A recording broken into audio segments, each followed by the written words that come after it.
ito. Ito ang tulang Florancia at Laura na orihinal na inakda ni Francisco Balagtas. Hanggang sa inyo nagbangkat ng intonesyon sa direksyon ni Jillian Bilag at Alexander Villegas.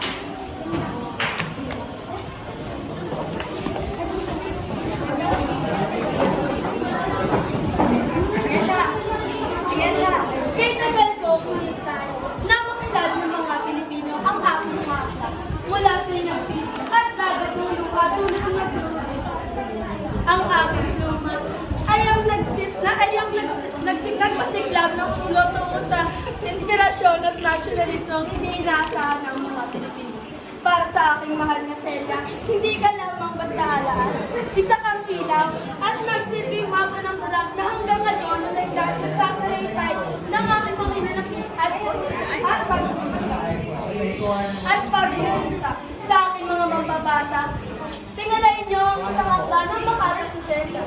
Panoorin niyo, kinaya ko na wala sa panuhan. Kinaya ko habang ako'y nakabilang ko. O siya, tama ng satsat simulan na ang alam. Sa isang matinig na pagdaw ng buwan, tawag ng matinig ay walang pagitan. Halos sa hirap ang kayayang silang pumalaw sa loob ng lupang masukal. Matatagpuan ang isang binatang nanihina at nakagapos sa puso ng pera. Siya ay isang magiting na mandirigma sa bayan ng Albania. Ngunit nang siya ay dumating, ay agad na pinadakip at ipinatapos sa labas ng harian. Panaghoy ng problema ay nangingibabaw sa kapubatan, mga siguranin sa pag-ibig ang kanyang lubos na inareklam. Dati siya ay tinitingala at tinagalang sa Albania nila, ngayon ay nagtutsa sa kailuhan ay May ganting langit, bangis mo ay nasaan. Ngayon naninilig sa pagkabulay. Bagoy ang bandila ng lalong kasamaan. Sa reynong Albania ay binabagay. O Panginoon, ako'y iyong patawarin sa lahat ng kabigo ang aking pasal. Sa pag-ibig na pinagkait sa akin. O Tadhana, bakit ganyan ka sa akin? Laurang aking iniibig, bakit mo ako iniwan? Sa kamay ni Adolfo, ika'y sumamot, ako'y nilisan. Habang si Dorate ay walang pagod sa paglabas ng kanyang mga hinalangin, ay may isang gererong nagngangalang Maladin. Ang sagubang ay naglalakbay. Isang morong paring naliligaw, naglandas at naghahanap ng lugar nang sa kanya ay kikimawa. O kay laking hirap itong nakapasal sa akin. Nag-iisang pag-ibig sa akin ay pinagkaanit. Lubusang inagaw ng aking amang taksilan sa tiro.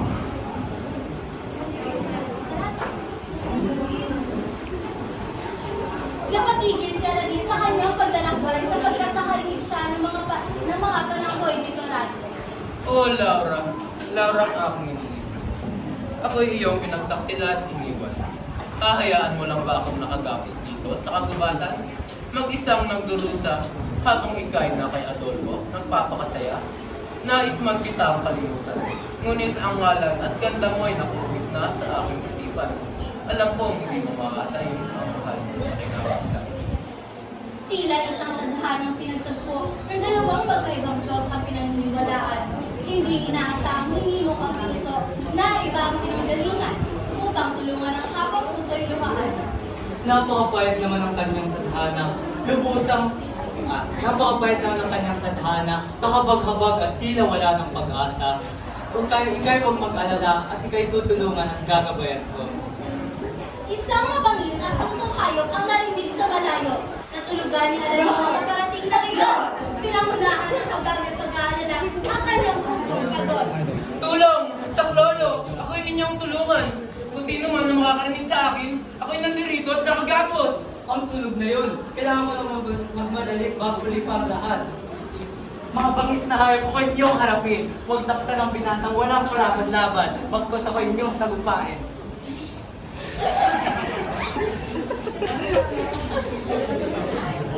Sound effect. Isang merong binata, iyong matay imulat ako sulungin sa akin. Ika'y ligtas na sa mga pangalit. At pinaslang ni Guerrero ang dalawang kaaway. Iniligtas ang taga-Albanyang walang kamalay-malay. Ito'y kinawala niya sa pagkakagapos at walang hirap na inakit. Laura, nasaan ka? Ako'y tulungan mo at magsama na tayo. Hindi na pinansin pa ni Aladin ang sigaw ni Dorante. Hindi na ito sumagot at hindi na kalayaan ng komited. Sino ka? At anong ba kayo sa akin? Ako yung iyong ibabag at sagutin. Ito isang morot ngalan ko'y Aladdin. At ligtas sa'yo sa mga leon na hanggang sunugin ka. At alam kong may masama kang kasanin. Kaya huwag kang mag-alala at wala akong masamang hangarin. Ngunit hindi mo ba napapansin na tayo magkaaway? Mula tayo sa dalawang magkalaban na kariyan. Sino ka nga ba? Saan ka nang galing? Ang ngalan ko'y Florante, mula sa kariyan ng Albania. Ano nga, bakit mo nga ba ako tinulungan? Ako'y taga-Persia, di kayo taga-Albania. Ako'y isang morot, di kayo isang Kristiyano. Kahit magkaiba man tayo ng kaharian, walang titigil sa atin para magtulungan. Hindi na kumibupa ang siyang may katanungan hanggang makarating sila sa lugar ng pagpapalaan. Doon ay magpapalipas ng gabi hanggang kinaumagahan, magpapalipas ng inaglis at kalungkutan. Ako'y magpapasalamat sa kabutihang pinakita mo sa akin nung ako'y nangangailangan. Balita sa Albania, isang matanyag na mandirigma. Ako'y isa sa iyong mga tagapaghamas sa iyong Panginoon. Wala akong paki sa mga bagay na yan. Lumipas ang gabi, ang araw ay mataas na. Napansin niya galing si Florante masigla. Ito'y kanyang niyakap ng may kagalakay, ngunit itong si Florante ay tila malungkot pa. Akala ko ba ikay panatag na? Ngunit sa aking paningin, ikay may dinaramdaman ka pa. Alam kong mahirap sariwain ang nakaraan, ngunit maaari ko ba itong malaman, kaibigan? Alam kong meron kang alam kong meron kang katapagan. Kaya sisimulan ko ang kwento, ako'y isilang. At kwento na niya ang kanyang mga nakaraan sa isang matapat na kaibigan at maasahan. Si Florante, ang anak ni Duque Preseo at Prinsesa Joresca, ay isinilang sa kaharian ng Albania. Noong siya ay nasa kanyang ika-11 taong gulang, ay pinadala siya sa Atenas at doon pinag-aral. Doon niya nakilala si Adolfo Buhong sa kasaysayan at ang gurong si Angelo na may pusilang kakalooban. Padre, por favor, no envíes mi Ali. Hindi ko nais na pumunta sa Atenas. Ang buhay ko ay nasa Albania. Por favor, amor mío, que este don te podamos verlo. Hindi ko kaya mawalay sa akin, anak. Por favor. No florezca, no dejara con nuestro amigo Pibe comandante. Kailangan matuto ni Florante tumayo sa kanyang sariling paa. Nunca en mi vida tendré hijos en educación solo porque se niega a recibir la educación. Mi vida, por favor, tignan ang bukas. Ano magagawa? Kailangan matuto ng iyong anak. Hayaan mo siya mamayabang sa kanyang sariling paa.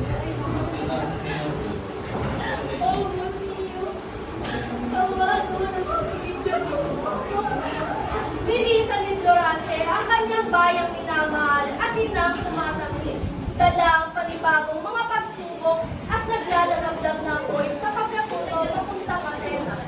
Kung saan siya ay naharap sa panibagong pagsubok na babalik na sa kanyang publikado rin. Ngayon aking susubukin ang inyong galing sa astronomiya at filosofia. Tuwing gabi ating nasasaksihan ang unang nangangatala sa kalangitan. Ngunit sa panginibabaw ng ibang hari. Sila nawawala ang mga tao.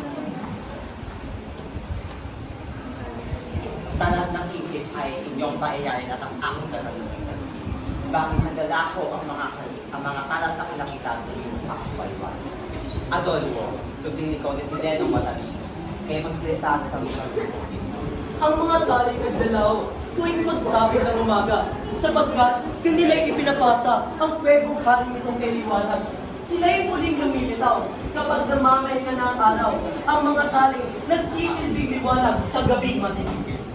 Magaling, Adolfo. Maaari ka na po. Mayroon pa bang makasagot sa aking tanong? Durante, anak ni Duque Preseo Pantas. Ikaw ang salita at naman sa aking nakatapos. Maestro, aking gurong kaigan. Nais kong ibahagi ang aking di pagsakay kay Adolfo Caruso. Sa aking pananaw, ang mga tala ay di naglalako. Pagkus ay nakatago lamang sa likod ng pekong kailiwan. Tumingin sa itaas at pagsilip. Ang mga talang pumuputi-usisa, nawari mo'y mamahiyas sa kalangitan. At kung sasabit ang dilim, sila'y muli natin makikita dahil sila ang nagbibigay liwanag sa ating pagsilip. Magaling po natin. Sa mahusay na sagot ang iyong ibinigay sa aking pagsusunod. Nararapat lang sa iyo ang titulong pantas na tulad ng iyong ama. Nang makita at marinig ni Adolfo ang mahusay na sagot ni Florante, siya ay nagtipli lamang ng kanyang galing mula sa pangkas. Tayo ngayon. Tayo ngayon magkakaroon ng pagkasalula-lula tungkol sa dalawang apotang kay Florante at Adolfo. Florante bilang policeman, Adolfo bilang ito. Nang handa ng magsagulat, si Adolfo ay nandito ng mata kay Florante ay balak na masama. Balak nito Ayos ka talaga, Florante! Ngunit pero isang taong si Florante ay handa ang pagtulong.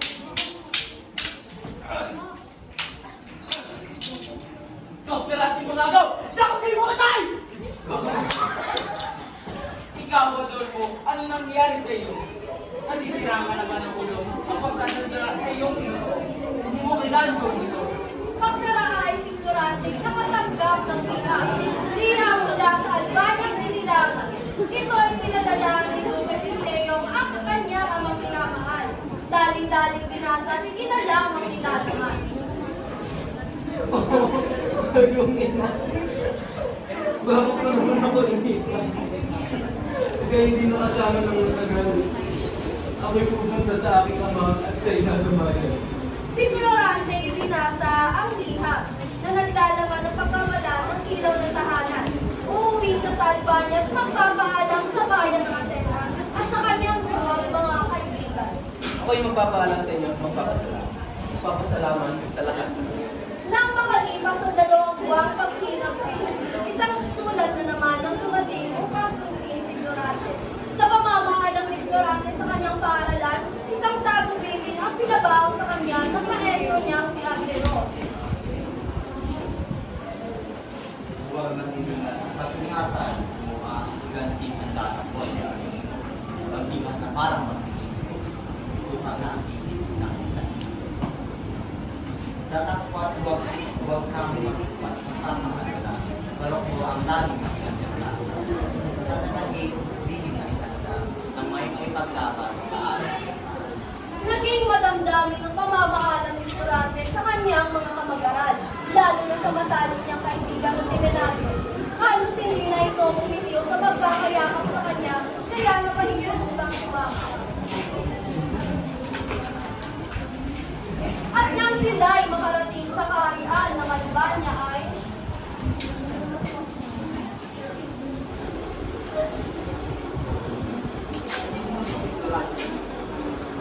Ama! Hindi ko ang lagi mo hindi ko makayo. Hindi ko pagkikita mo yun. Ay, nagsantana. Maraming nga, Ama. Ama, ako'y mayroong pagkilala sa inyo. Kaya ang mga pipin. Aking balitaan ay ang dapat. Duque Eliseo, narito na po ang sulit.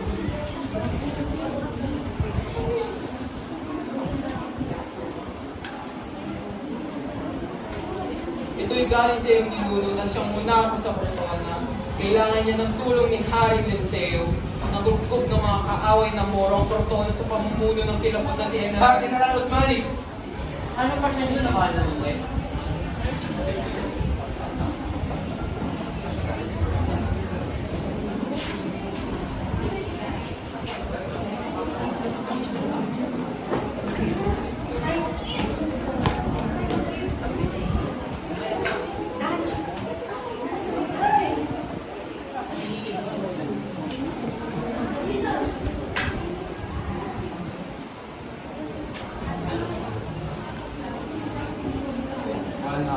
Ang ngalan ko'y Florante.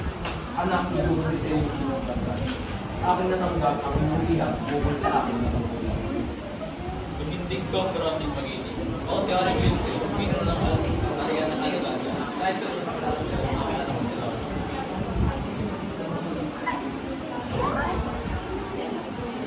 Wala lang kayo.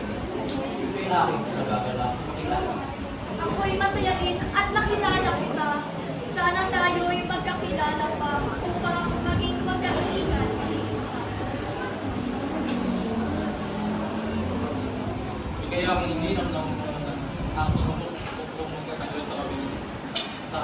man. Nice ko din pakilala sa iyo nga.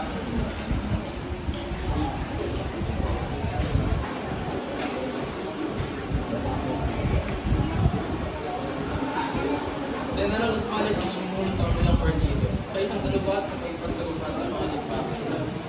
At tanging nakapantay sa kanyang galing sa Manila, sa kanyang pagbuhay. Sa iyong makabayaan ng mga tao kinabukasan sa kumpanya.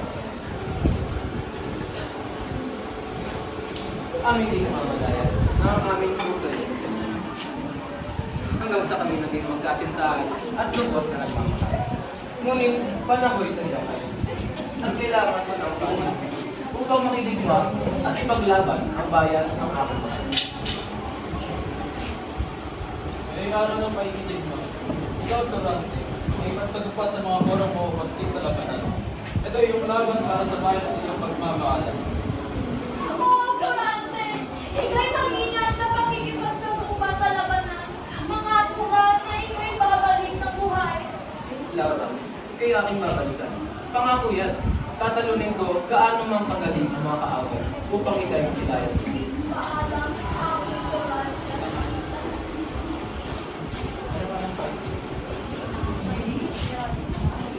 General Florante, pinuno ng bumbong Plutona. Ika'y magsisisi na ako yung sinalungan. Aking sandatang kay Talim ang siyang tatalak sa iyong pusong kahina. General Usmanin ng mga murong taga-Persia. Ikay aking bibigyang pagkakataon upang sumuot umatras. Ha, ika'y nagdam at ako'y leon. Sa tingin mo, matutulog po ako! Kung yan ang iyong kagustuhan, maganda ka na para sa iyong katapusan.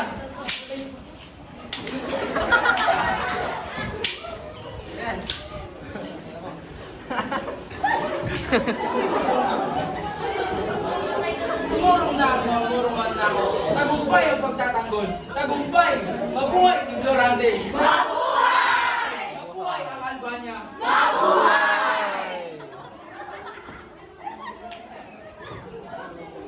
Si Florante nagbalik sa karihan ng Albania. Nakayay at saya nagdala sa buong bayan bilang magsimot. Sa gitna ng handaan, siyang inanap, si Laura ang minamahal.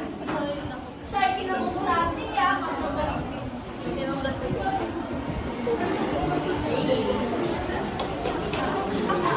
Mabuti! Ika'y bumalik sa buhay! Ako'y nag-alala sa iyo, lagi kang pinagdarasal. Ngunit ngayon, ika'y nasa aking piling. Malungkot na ang aking kalooban, tila'y nabubusan ng tingin. Florante na malagi sa piling ni Laurang sinisinta. Takot sa puso'y nawala ng kalitan ng ligayang pagmamahalan. Ngunit dahil sa kanyang kulay, kailangan niyang lumisan si Laura'y buligtuan. Laro na ako panandalian lang ang aking pag-isay. Katulad ng aking pagpunta sa taon ng aking pinatawag. Ako'y babalik ulit, tayo'y magkakapit.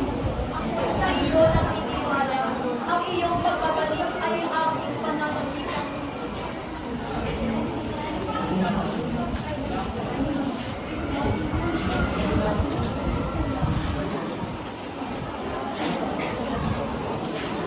Ayon sa kalatas ng aking aking.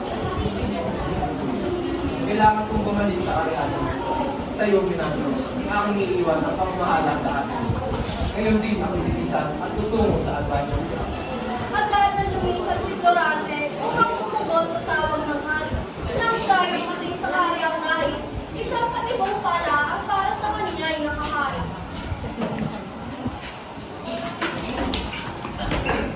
Anong kaluluwa nito, Adolfo? Anong ginawa mo sa karyaan ng Albania?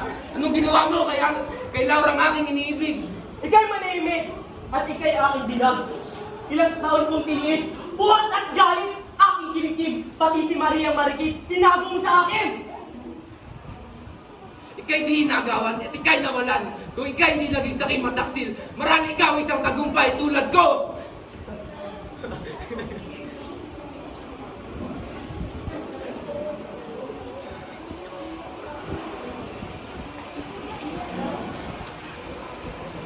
Mga kawan, siya'y dalhin sa punong, siya'y gerang puno dun sa kagubatan. At ay ang masakbahan ng mga leong kay Bangis at Lupito. Sa ngalan ng Haring Preseo at Duque Preseo, ika'y magbabayad sa lahat ng pagsukap na iyong ginawa. Ha! Ako'y maghihintay sa iyong paghiganti. Yun ay kung makakawala ka sa mga layong kay Bangis.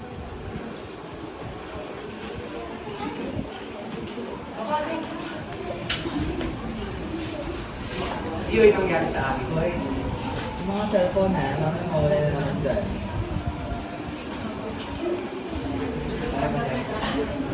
Yun yung nangyari sa akin. Noong sandali, aking nanasin sa pagtabi o kapatid. Ngayon di ko na alam kung bakit gagawin. At hanap ang paala sa akin. Yung mga kwento Ano? hindi nag-iisip sa akin. Albasin mo muna. Ngunit masakit pa sabihin, pero ang mismo ama ko pa ang nagbigay sa akin ng pasabi.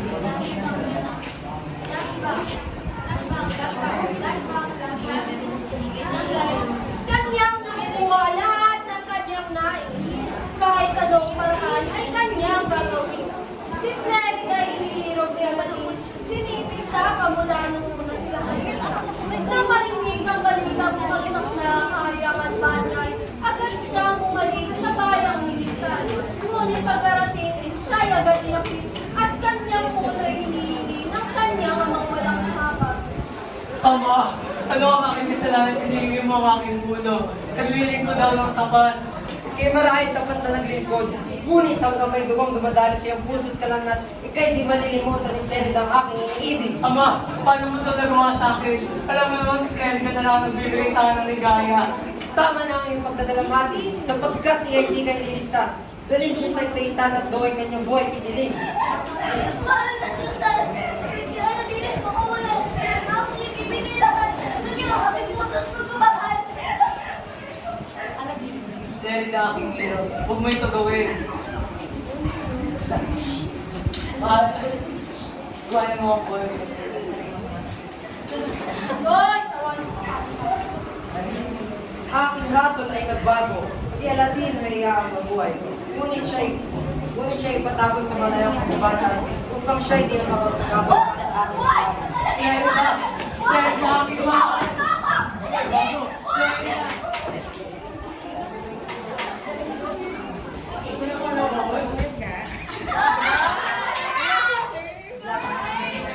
Ulit mo kay ano, please. Kasi hinihintay ko si Darang talaga. Sige.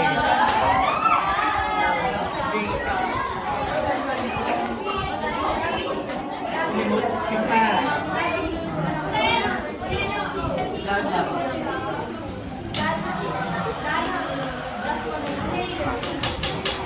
Naghihingalo pa naman si ano eh. Hindi ba makahinga? Ama, ano ang aking kasalanan? Hinihingi mo ang aking ulo. Naglilingkod naman po ang tapat. Kay marahil tapat na naglingkod, ngunit ang kamay dugong dumadali sa iyong puso't kalangat, kay di malilimutan ni Jared ang aking iniibig. Ama, paano mo ito nagawa sa akin? Alam mo naman si Terry na lang nagbibigay sa akin ng ligaya. Tama na ang iyong pagdadalamhati, sapagkat iya'y di kayo liligtas. Dalhin siya sa piitan at do'y kanyang buhay kitiling. Mahal na Sultan! Hindi Aladin mo ko wala! Aking ibigay lahat! Naging ang aking puso't pagmamahal! Kaya na aking hero. Huwag mo ito gawin. Hayaan mo ang aking buhay.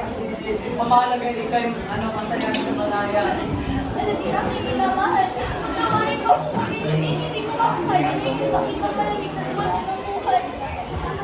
Aking hatol ay nagbago, si Aladin ay iyaang mabuhay. Ngunit siya ipatapon sa malayang pagubatan, upang siya'y di na makasagapal pa sa akin. Kaya na aking mahal.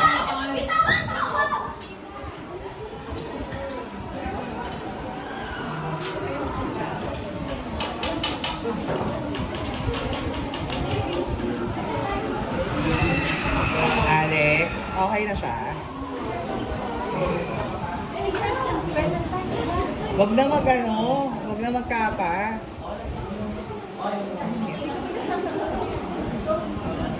Ako'y nabuhay dahil kay Terida. Iligtas din ang buhay ko.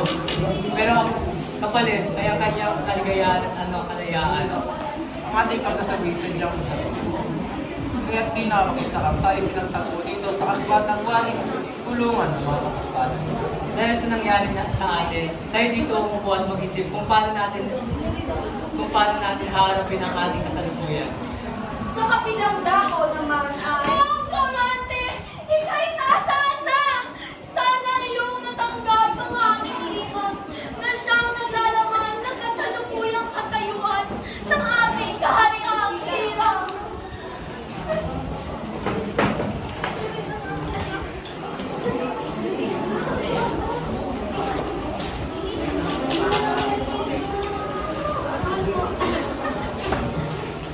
Ika'y magmadali bigay ka na ng Florante sa Inora. Naghihintay.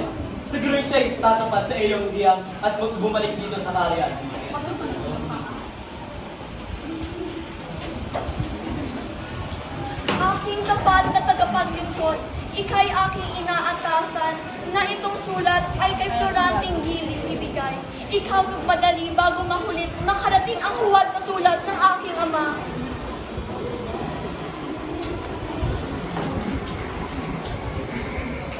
Oh, Florante! Laura, aking hirap. Ika'y pala nandito, naghihintay kay Floranting wala ng pag-asang makaligtas sa kanyang mapait na kapalaran. O siya, tara na. Ika'y aking pamahalin at daming kalaman. Ako ay iyong bitawan! Nanaisip ko pa ang mamatay kasama si Florante kaysa sa iyo ay magpakasal at kalimutan na lamang ang iyong ginawa sa aking amang hari! Wala nang magagawa, Florante! Ako ang nandito!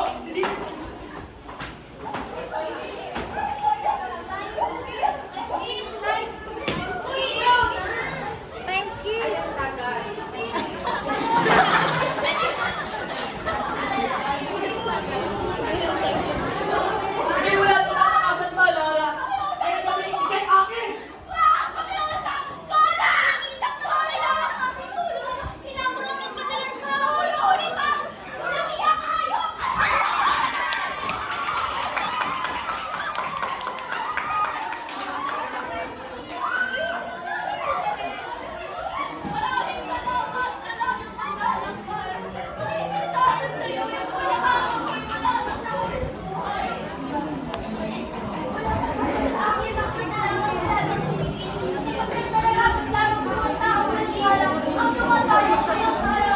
Bakit iyong ipinapagtaas na lagang mahusay ang gitna ng kagubatan? Ang kalan ko nga pala yung Laura sa bayan ng Albad. Ang kalan ko na ngayon ang Lieta mula sa bayan ng Persia.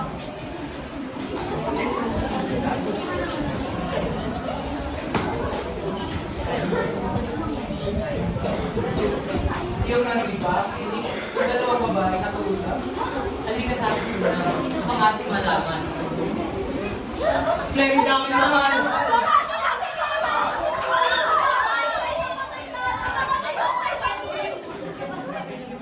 Mga kaibigan, pinarili ko galing sa Olympiaga.